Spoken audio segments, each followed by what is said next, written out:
Hello दोस्तों, कैसे हैं आप सब। आशा करता हूं आप सब सही होंगे। सबसे पहली बात आपको अगेन मेरा राधे राधे। और बहुत ही दिनों से बच्चे डिमांड कर रहे हैं कि सर 11th की आप वीडियोस बना रहे हो, 12th की नहीं बना रहे, 12th की नहीं बना रहे।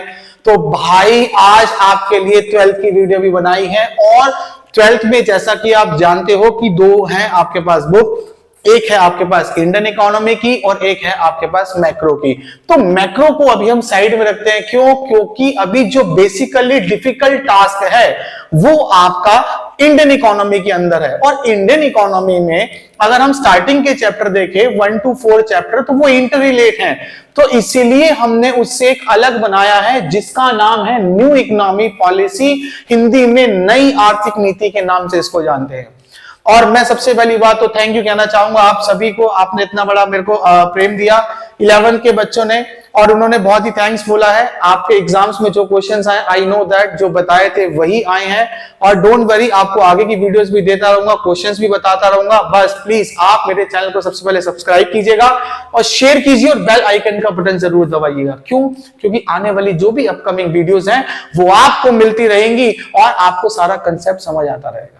लेकिन आपको एक बात और भी बता दूं कि वीडियोस मिलना, उसको समझना, सब काम करना एक अच्छी बात है, बिल्कुल क्लियर है। लेकिन ये बात हमेशा याद रखना कि तमन्नाओं की महफिल तो हर कोई सजाता है, तमन्नाओं की महफिल तो हर कोई सजाता है, पूरी उसी की होती है जो जी जान लगाता है। और जब तक आप उसमें जी जान नहीं लगाओगे, वीडियोस मिलने के बाद भी अगर आप उसको नहीं समझोगे, एफर्ट नहीं लगाओगे, तो कोई बेनिफिट नहीं है। तो इसी के चलते आइए आज हम स्टार्ट करते हैं 12th क्लास की इंडियन इकोनॉमी का न्यू इकोनॉमी पॉलिसी, जिसे हम कहते हैं नई आर्थिक नीति। नई आर्थिक नीति को इकोनॉमिक रिफॉर्म के नाम से भी जाना जाता है। थोड़ी सी पहले मैं आपको इसका एक सिनेरियो घटना सुना देता हूं कि घटना क्या है। एक्चुअली में 1990 से पहले ये जो आया हमारे देश में, ये आया था 1991 के अंदर न्यू इकोनॉमी पॉलिसी। थोड़ा सा मैं आपको इसके पीछे की डिटेल लेके जा रहा हूं ताकि आपको क्लैरिफाई हो जाए। 1990 से पहले ना एक्चुअली में हमारे देश की कंडीशन अच्छी नहीं थी, बिल्कुल बेकार थी।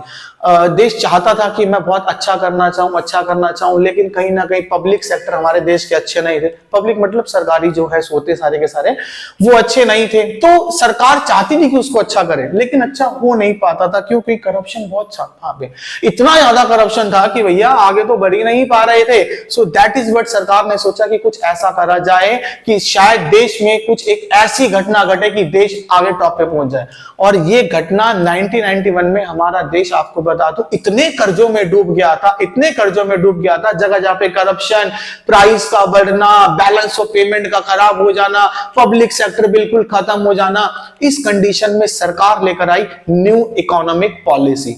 और उस समय ये बात बताई जाती है, मैंने पढ़ा भी था अपने पर्सनल लेवल पर, ये बात बताई जाती है कि अगर उस समय सरदार मनमोहन सिंह जो हमारे वित्त मंत्री थे, उस टाइम की फाइनेंशियल मिनिस्टर थे, अगर वो नहीं होते तो शायद ये पॉलिसी इस देश को कोई बचा नहीं पाता। लेकिन मनमोहन सिंह ने क्या है, न्यू इकोनॉमी पॉलिसी, जिसमें हम पढ़ेंगे लिबरलाइजेशन, प्राइवेटाइजेशन, ग्लोबलाइजेशन, उदारीकरण, निजीकरण, वैश्वीकरण, इन तीनों कंसेप्टों को पढ़ेंगे।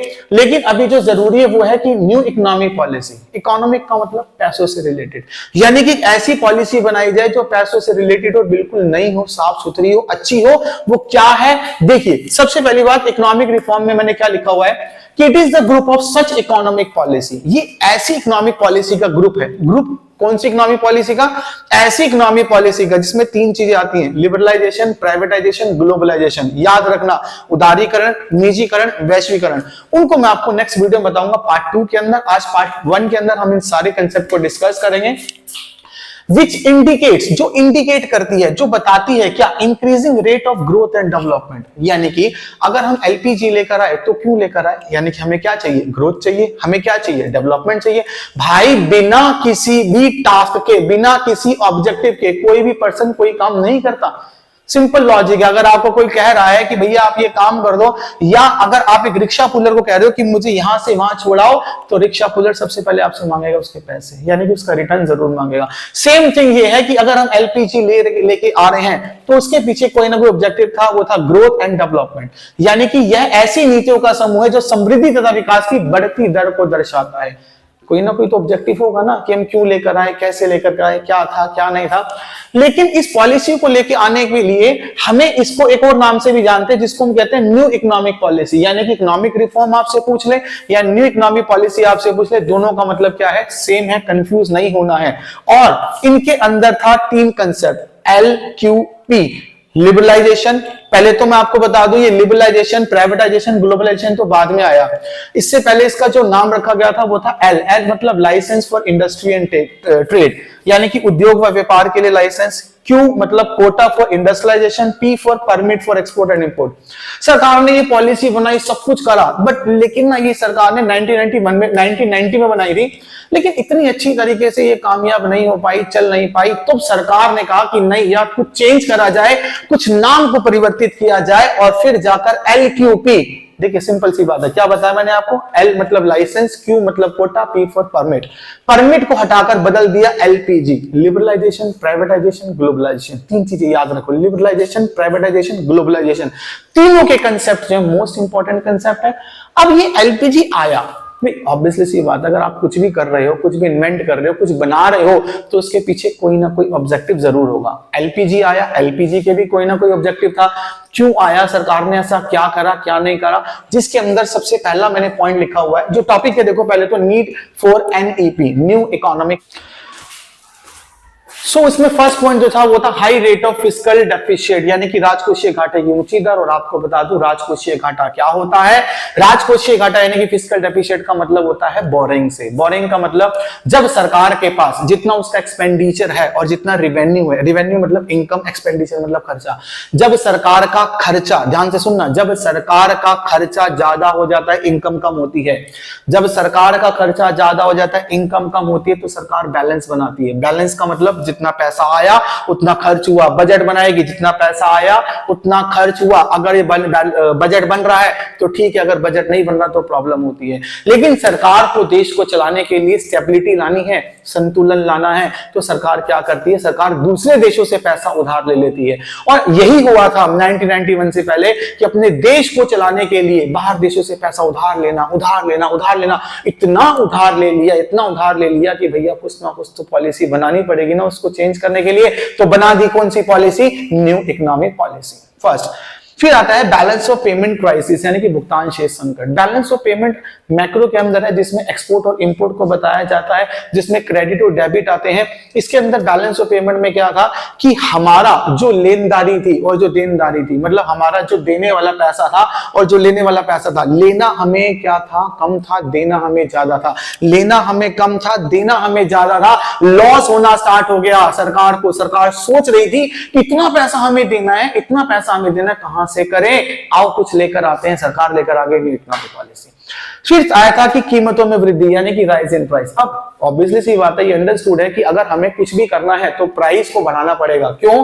क्योंकि जो उधार ले रखा है आपने दूसरे देशों से, उसे पे कैसे करोगे? समझो बात को, जो आपने दूसरे देशों से उधार ले रखा है उसे पे कैसे करोगे? पे सरकार कहां से करेगी? सरकार जनता से पे करेगी। और जनता से सरकार पैसे कैसे लेगी? डायरेक्टली तो नहीं ले सकता, लाओ तुम दे दो, तुम दे दो, तुम दे दो। सरकार ने इंडिविजुअली तरीके से, इनडायरेक्टली तरीके से कह सकते हो आप, सरकार ने गुड्स के प्राइस को बढ़ा दिया। जब सरकार ने गुड्स के प्राइस को बढ़ा दिया तो ऑब्वियसली सी बात है कि सरकार के पास पैसा आना स्टार्ट हो गया। पैसा आया, सरकार चुकाने की कोशिश कर रही है, पैसा आया, चुकाने की कोशिश कर रही है, लेकिन इतना ज्यादा नहीं चुका पा रही थी जितना एग्जैक्टली उसको चुकाना चाहिए था। अगेन NEP की नीड पड़ी। फिर आता है हमारे पास फोर्थ पॉइंट में poor performance of public sector, यानी कि इसको हिंदी में कहते हैं सार्वजनिक क्षेत्र का असंतोषजनक निष्पादन। पब्लिक सेक्टर क्या होते हैं? जो गवर्नमेंट कंपनीज होती हैं जितनी भी, उस टाइम पे पब्लिक सेक्टर बिल्कुल खराब हो गया था।